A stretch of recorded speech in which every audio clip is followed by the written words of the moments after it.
The Senate chamber hummed with anticipation, a routine national security hearing set to unfold. Cameras whirred, reporters scribbled, and senators settled into their seats. Vice President J.D. Vance, poised and deliberate, stood at the podium, briefing lawmakers on a new initiative. His words were precise, his focus unwavering. But Senator Lindsey Graham, seated near the front, radiated impatience. As Vance concluded, Graham leaned into his microphone, his voice slicing through the room. "I'm sorry, but I can't sit here and listen to this garbage from a jerk like you." The word jerk landed like a gunshot. Gasps rippled through the chamber. Senators shifted uncomfortably. Some smirked, others froze. Graham's lips curled into a bully's grin, savoring the moment. All eyes turned to Vance. Reporters whispered frantically. No vice president had faced such a public insult on the record. But Vance didn't flinch. He reached for his water glass, took a slow sip, and set it down with unnerving calm. Then, in a voice soft yet piercing, he said, "Senator Graham, do you really want to talk about character?" The chamber went still. The air grew heavy with expectation. Graham scoffed, waving him off. "Don't play righteous, J.D. You don't know how Washington works." Vance's gaze didn't waver. "I know exactly how it works, Senator," he replied. "I've seen the ledgers. I've read the memos. And I've watched you look the American people in the eye while cashing checks from interests that burn our cities down." Louder gasps erupted. Graham's smirk faded, his face paling. "You're bluffing," he muttered. "This is beneath your office." "I agree," Vance said, his tone steady. "It is beneath my office, but you've dragged this chamber lower than any insult could." He paused, letting the silence settle. "You called me a jerk? Fine. But I'd rather be a jerk than a traitor with blood money on his hands." The room fell deathly quiet. Senators exchanged uneasy glances. Staffers stopped writing. The CSPAN stream surged with viewers. Vance turned slightly in his chair, not for theatrics, but for comfort. Then came the words that shattered the chamber. Senator Graham funneled over $40 million in defense grants to a shell company, one that later donated to groups that lit fires in Portland, Seattle, and Atlanta. Chaos erupted. Reporters stood, shouting questions. A senator yelled, "Mr. Vice President, that's a serious allegation." Vance nodded calmly. "I know. That's why I brought receipts." He tapped a leather folder on the table. Emails, bank transfers, testimony, whistleblower audio. Graham's face turned ghostly. "You wouldn't dare," he whispered. "I already have," Vance replied. "Copies were sent to the Oversight Committee this morning." The chamber reeled. Phones buzzed across Capitol Hill as clips of Vance's takedown flooded social media. Hashtags like "Janarns Vance destroys Graham" and "Jan, not just a jerk" trended. Graham's seat was empty. He'd slipped out, visibly rattled. A hot mic caught an aide whispering, "He has proof." Real proof. Graham's in trouble. Chairwoman Diane Lum cleared her throat. "Mr. Vice President, are you prepared to submit the documents?" Vance slid the folder across the table. An aide distributed copies to the Oversight Committee and Ethics Panel. Inside were financial transactions spanning 14 years, detailing donations to pro-violence groups disguised as urban revitalization grants. Signed letters from shell organizations tied to Graham. A transcript of a call with a deceased defense contractor where Graham said, "I don't care how it looks. Burn the narrative down if it keeps my seat." Senators gasped. Vance looked up, his eyes cold. "You told me this country was your chessboard, Senator." but I've seen how you treat the pawns." One senator whispered, "This could take him down." Outside, Graham faced a swarm of reporters. "Did you funnel money to illegal groups? Did you threaten a contractor?" His lips moved, but no words came. He looked trapped. Inside, Vance stood again, his voice slow. "This isn't just politics. It's about every mother who cried as her son came home from a burned police station. Every soldier dishonored by dirty funding. Every taxpayer who thought their dollar helped the country, not chaos." His voice cracked slightly. "I met a firefighter last week. His brother died in an arson attack during a protest. That building was supposed to be protected, but Graham's donations defunded its security." Silence fell. Some senators wiped tears. The chamber wasn't just shocked. It was mourning. Senator James Wilkins, Graham's ally, leaned forward, trembling. "Is this real?" Vance met his gaze. "Check the signatures, the routing numbers, the audio." That was Lindsay. Senator Maribel Harper, a Democrat, whispered, "My nephew died protecting one of those buildings." The room fell into human silence, party lines blurring. Vance didn't gloat. He nodded respectfully, there to tell the truth, not destroy a man. Beneath the Capitol, Graham met secretly with donors, lobbyists, and his lawyer. "Kill this," a donor barked. "If that folder circulates, your seat's the least of your problems." Graham's hands shook. "I didn't think he had anything real." The lawyer cut in. "He's got enough for an indictment. Vance isn't afraid." They watched live footage of Vance, his calm presence growing. "Smear him?" a lobbyist suggested. Graham shook his head. "That'll backfire. We find his weakness. Everyone has one." But Vance was ready. An aide slipped him a folded note. It was from Maya Jameson, a 10-year-old whose father, a National Guard officer, died in riots tied to Graham's funding. "Dear Mr. Vice President," it read, "thank you for saying what no one else would. I miss my dad. You made me feel like he mattered. Love." Maya Vance's hand trembled as he tucked it beside the folder. He cleared his throat. "This isn't about me or Graham. It's about a father who didn't come home, and a daughter who still waits." A voice stirred from the gallery. Grace Jameson, Maya's mother, had come to watch quietly. When Maya's letter was read, her tears caught the chamber's attention. Senator Lum invited her to speak. Clutching her purse, Grace said, "My husband wasn't political. He died saving civilians in a firebombed building, started by radicals funded through channels no one questioned. Until today." She turned to Vance. "Thank you for giving my daughter hope." The chamber clapped softly. Graham's chair stayed empty. Deep in a secure Capitol office, Graham made a desperate call to a former intelligence contact. "Make this go away." The reply was cold. "This isn't a leak. It's a flood. Hope Vance shows mercy, because this is your life now." Graham slumped, sweat dripping.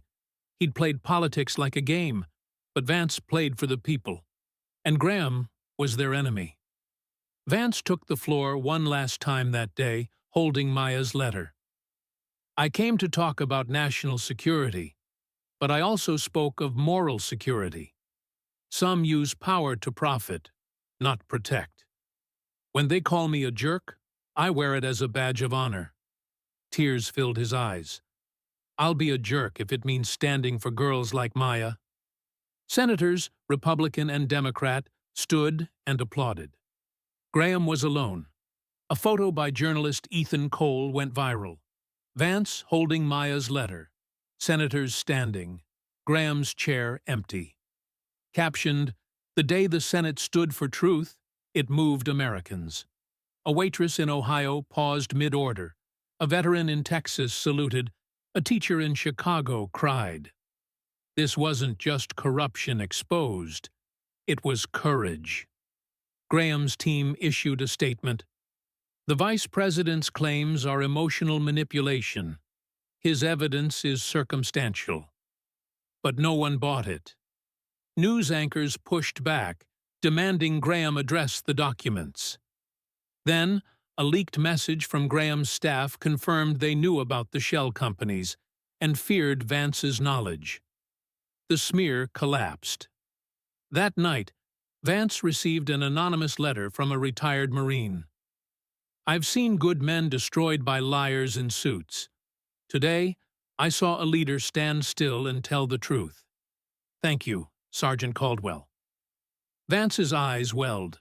He thought of Maya, Grace, and families waiting for justice.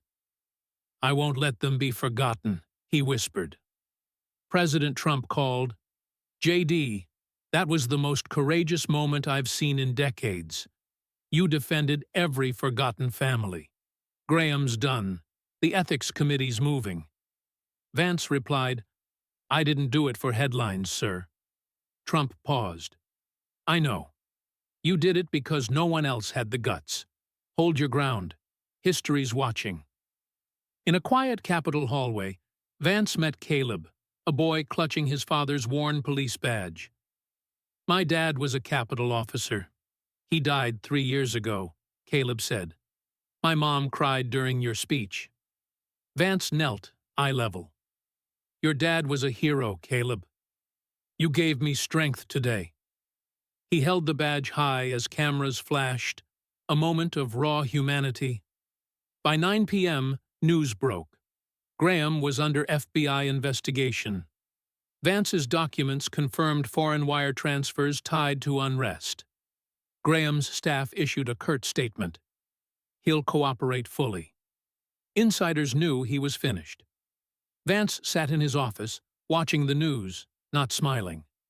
Justice wasn't victory. It was a cost. His hand brushed Maya's letter, Caleb's badge, the folder. This is leadership, he murmured. You carry their pain until it's light for them. At dawn, Vance sat alone in the chamber, staring at the spot where Graham insulted him. An elderly custodian entered, mop in hand. Still here, sir? She asked. Vance nodded. Couldn't sleep. She approached, eyes kind. My husband was a postal worker, shot by looters in Atlanta. They said no police were there because of budget shifts. Tonight, I learned why. Vance stood. I'm so sorry. She took his hand. No, thank you. You spoke for the widows. She prayed for healing, and Vance bowed his head. By morning, the Ethics Committee acted swiftly. The Senate convened an emergency session. A motion to censure and suspend Graham passed 87-13. Aides escorted him out quietly. No speech, no handshake. A CNN commentator whispered, "This is unity built on integrity." Across America, people clapped for a vice president who didn't flinch. A woman approached Vance outside the Capitol, holding a photo of her son, Officer Tyler Ames, killed in Portland. Everyone told me to move on, she said. Then you stood up, and I felt someone remembered. Vance held her hands. I did it because your son deserved better. Cameras stayed silent, capturing a mother's grief and a leader's heart. In a Kentucky classroom, a civics teacher paused her lesson. Her students, watching the hearing, were quiet. A boy said, "My uncle's a firefighter. He almost died in a riot. I thought no one cared, but Vance did." Another added, "When he said he'd be a jerk for the forgotten, I cried." The teacher wrote integrity on the board, planting seeds of hope. Vance visited Walter Reed unannounced, meeting Officer Darren Lowe, paralyzed in a courthouse bombing. Lowe blinked tears as his wife said, "He watched your speech." Vance placed Maya's letter and Caleb's badge in Lowe's hand. "You're part of this story. You stood in a way most couldn't." Lowe gripped Vance's hand, two men connected beyond words. The Senate passed Vance's resolution, for the fallen and forgotten, creating a task force to investigate riot-related deaths. The vote was unanimous, 100-0. Vance looked to the chamber's ceiling, eyes wet, as if speaking to families in heaven. America saw unity born from truth. Senator Abigail Stone, once Graham's ally, handed Vance a letter from her brother, an Oregon teacher. It read, "My students were trapped in a riot. Police never came because funding was pulled. Your grief changed our classroom. We believe in public service again." Vance whispered, "We're not broken, just waiting for someone to care." A young filmmaker, Riley Tran, uploaded a 90-second clip. Graham's insult, Vance's calm retort, Maya's letter, Caleb's badge. Captioned, "What real leadership looks like." It hit 30 million views. Comments flooded, "I haven't cried like this in years." This man restored honor. Riley hadn't aimed for fame. She just told the truth. Vance visited Arlington, standing at Officer Tyler Ames's grave. He laid down the Senate resolution, Caleb's badge, and a small flag, praying silently. A passerby placed her hand over her heart. No words needed. Vance mourned with his people, giving back what America craved. A leader with soul. As Vance left Arlington, a young park ranger, Sarah Ellis, approached hesitantly. "Mr. Vice President, my brother was a volunteer medic during the Seattle riots. He saved 3 lives before a fire took him. I was here to visit his grave when I saw you." She handed him a faded Red Cross patch. "He'd want you to have this." Vance took it gently, his voice thick. "Sarah, your brother's bravery lives in every life he touched. I'll carry this with me." The moment, unscripted and quiet, spread online when a bystander shared a photo, captioned, "Leadership is remembering the unsung." Back in the Capitol, Vance paused at a memorial plaque listing fallen Capitol police officers. He traced the name of Caleb's father, Officer Mark Reynolds, etched in bronze. A janitor, noticing, said, "I knew Mark. Good man. Always tipped his hat." Vance smiled faintly. "Caleb's got his spirit." The janitor nodded.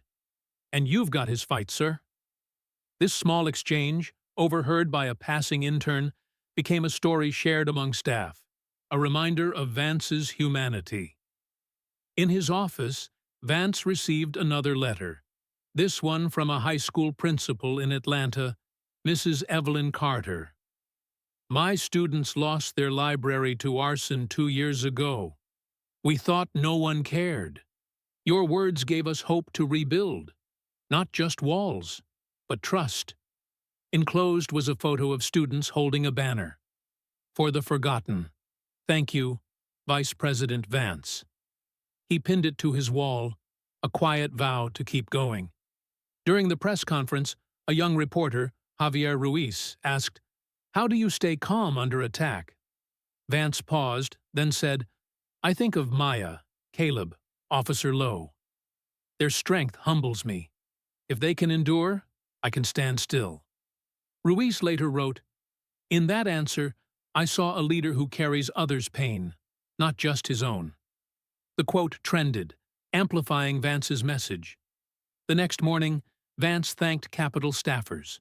Word had spread, and dozens, interns, senators, janitors, officers, stood in the corridor, clapping. A staffer whispered, "You gave voice to our silence," handing him a pin, an American flag with a blue flame, "Courage through fire." Vance cried, not from pain, but from truth's power. At the White House Rose Garden, Trump placed a hand on Vance's shoulder. "You changed this country." Vance shook his head. "The people did. I listened."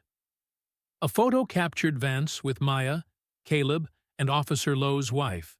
A moment etched in history as when Washington remembered its heart. The story culminated in a powerful call to action that echoed far beyond the Senate chamber. Like this video to show the world that truth still matters. Subscribe to keep the flame of integrity burning, and comment below with the name of someone, a loved one, a hero, a forgotten soul, whose story deserves to be remembered, so their light never fades into silence. Across America, from bustling city diners to quiet rural living rooms, hearts broke. Not in sadness, but in a profound, cathartic relief.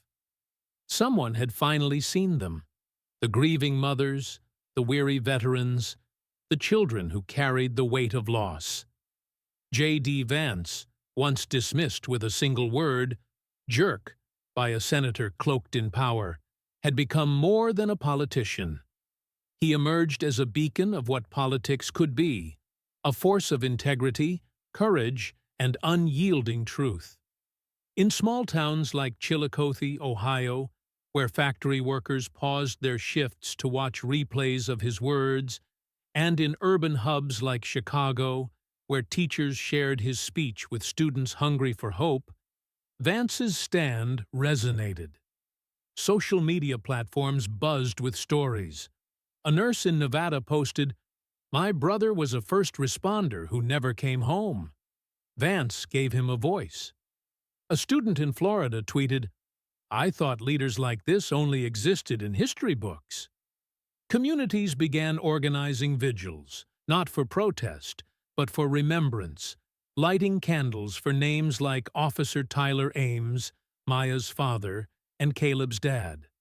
In a Brooklyn barbershop, a heated debate paused as patrons agreed, "This man's fighting for us all." Vance's image, holding Maya's letter, Caleb's badge, and standing tall amid a standing Senate, became a symbol etched into the nation's conscience. His words, "You are not invisible," were scrawled on posters at rallies, quoted in sermons, and whispered in homes where hope had long been scarce. The call to action wasn't just a digital plea.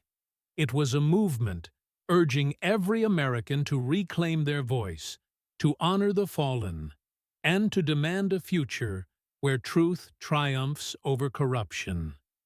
J.D. Vance, once a name in the shadows, now stood as a testament to what one person's courage could ignite. A nation ready to heal, remember, and rise.